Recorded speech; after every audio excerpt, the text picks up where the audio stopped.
સો good morning ભાઈ. તો આપણે આવી ગઈ છે ડે શિફ્ટ આવતા જ ઘણું બધું ચેન્જ થઈ જાય છે. દિવસનો વારો આવેલે જાય ભાઈ આપણે એક્સરસાઇઝનો ટાઈમ બહુ ઓછો હોય, કેમ કે સવારના પરમાં વહેલો ઉઠીએ આપણે આપણું ડાયટ છે એને પહેલાં બનાવવાનું હોય છે, અને પછી જે બધી કામે જવાની તૈયારી કરવાની હોય છે, અને પછી વિડીયો શૂટ કરવાનો હોય છે, પ્લસ વર્કઆઉટ કરવાનું હોય છે. તો આ બધું જે છે એને મેનેજ કરવું એ થોડું મુશ્કેલ બને દિવસના વારામાં, પણ કોશિશ કરું છું કે આ બધું થઈ જાય. હવે ડેલી આ બધી વસ્તુ છે એને મેનેજ કરવા માટે હું જાજે ભાગે બહુ સ્ટ્રગલ કરું છું. મતલબ એવું રૂટીન બનાવેલો છે કે 5 વાગે ઉઠી લગભગ 6 વાગ્યા લગીનમાં હું મારું બધું ખાવાનું બનાવેલું છું. ત્યારબાદ થોડું ફ્રેશન અપ થઈ અને હવે 6:30 થાય છે ત્યારે હું વર્કઆઉટ કરવા આવ્યો છું.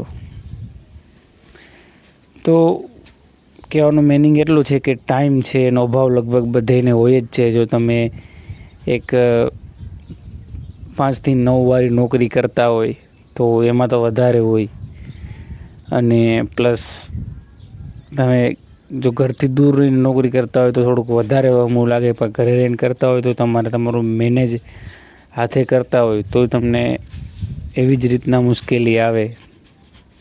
તો એ મુશ્કેલીને પાર કરવી અને પ્લસ એક્ટિવિટી કરવી આપણી, એ માટે થોડું ઘણું જે છે સ્ટ્રગલ થાય.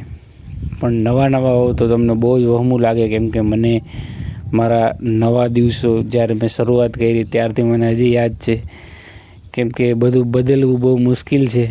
ઘરે રહી અને ખુદનું ખાવાનું બનાવવું, પ્લસ વર્કઆઉટ કરવું, પ્લસ કંઈક અલગ શીખતું રહેવું, તો મુશ્કેલ તો છે. પણ યાદ રાખો કે આ સિવાય આપણો કોઈ બીજો રસ્તો પણ નથી. પ્લસ તમે જો તમારી ફિઝિક ઉપર કામ કરો છો તો વન ઓફ ધ બેસ્ટ. તો રૂટીન છે એ ચેન્જ થયું છે, પણ આપણે કોશિશ કરીએ છીએ રૂટીનમાં, કેમ કે ઘણા ટાઈમ મતલબ ઓલો નાઇટનું અઠવાડિયું હતું એ તો બહુ જ અનપ્રેડિક્ટ ગયું હતું, કેમ કે આખું રૂટીન છે એ ચેન્જ થઈ ગયું હતું, અને જે હું રૂટીનમાં હાલું છું એ રૂટીન આખું બ્રેક થઈ ગયું હતું. એટલા માટે પાછું ગાડીને પાટા ઉપર લેવી થોડી મુશ્કેલ છે. પણ ચાલો આજે આપણે લેગ વર્કઆઉટથી શરૂઆત કરીએ. આ અઠવાડિયામાં આપણે push pull leg series follow કરશી. આપણે કરી છે લેગ પુશ પુલ, કેમ કે લેગને રિકવર થવામાં ટાઈમ જડી જાય 2 દિવસનો. તો let's go for leg workout.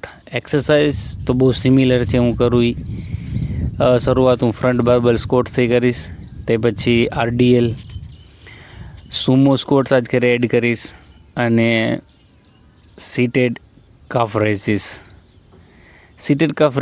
હું આજે ઘરે સ્કીપ કરી અને સ્ટેન્ડિંગ કાફ રેઝિસ કરીશ, કેમ કે સીટેડ કાફ રેઝિસમાં કોન્ટ્રેક્શન થોડું ઓછું થાય, પણ તમે જો સ્ટેન્ડિંગ કાફ રેઝિસ કરો તો વન ઓફ ધ બેસ્ટ છે. તો ચાલો રૂટીન પાછું બરોબર કરીએ, અને આજે થોડી ઘણી સ્ટ્રગલ છે એને ખતમ કરવાની ટ્રાય કરી. Let's go for leg workout.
Oh.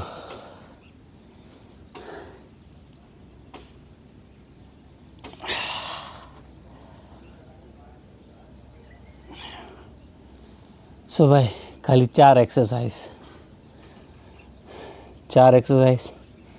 And each set of failure. ઘણા કહે છે કે ભાઈ ખાલી 4 એક્સરસાઇઝ, લેગ એવડું મોટું મસલ છે ને ખાલી 4. યસ, ઇનફ છે. જો તમે રાઈટ ફોર્મ અને હરેક એક્સરસાઇઝનું ફેલિયર લઈ જાઓ તો 4 એક્સરસાઇઝ પણ કાફી છે. So that's it. Leg workout.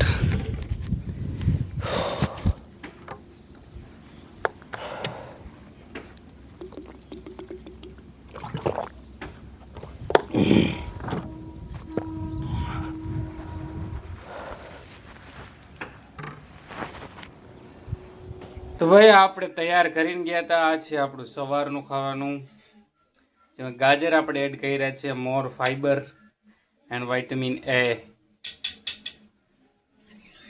Overall digestion માટે. 4 પૂરા ઈંડા અને 150 ગ્રામ બાફેલા બટેકા. આ છે આપણું બપોરનું ખાવાનું, જે પણ આપણે તૈયાર કરીને ગયા હતા. આમાં પણ ગાજર છે, બટેકા અને સોયાબીન. 70 ગ્રામ સોયાબીન અને 150 ગ્રામ બટેકા. સો આ છે આપણી 2 મીલ. અને એક આજે આપણે નાસ્તો લઈ જશે, જેમાં આવશે કમસે કમ 50 ગ્રામ માંડવીના બી. All set.